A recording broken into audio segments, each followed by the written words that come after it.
Hey friends, today I will be reading Never Let a Dinosaur Scribble, written and illustrated by Diane Alber. I will be reading from a Kindle, so the screen is small, and I do apologize about that.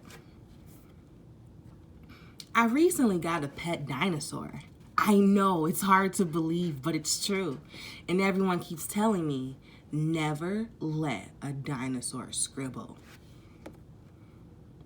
Why would anyone say such a thing?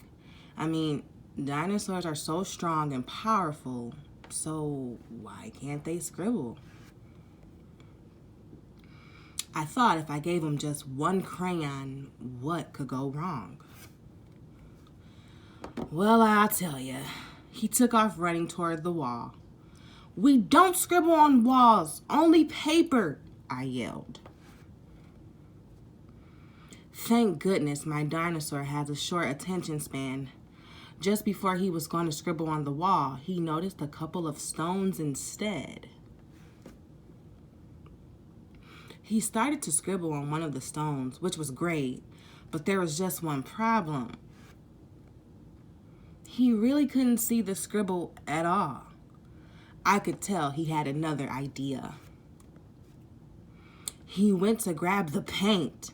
This wasn't going to end well. Yikes. But surprisingly, he didn't make as big as a mess as I thought. He just quietly painted his little stone and it turned out awesome. But then he got another idea. He wanted to paint dinosaur-sized stones. It didn't take long before he was rolling boulders into the room, and one after another. It had become the biggest rock pile I'd ever seen, and the way he painted the rocks was truly extraordinary, but you couldn't see my floor or my bed anymore. I had to find a place for this rock pile, and quick. Then I heard a noise down the hall.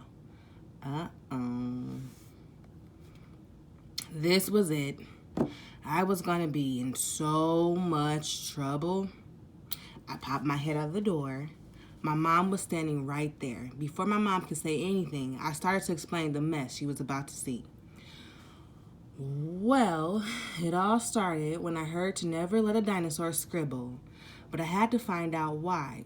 So I gave my dinosaur a crayon, and then he ran towards the wall with it. Thank goodness he got distracted with some small stones and started to scribble instead, but he couldn't see the scribble at all, so he got some paint.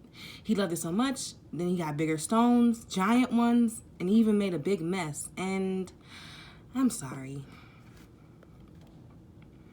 My mom peeked around the corner and smiled. "You didn't make a mess. You made some spectacular stone art."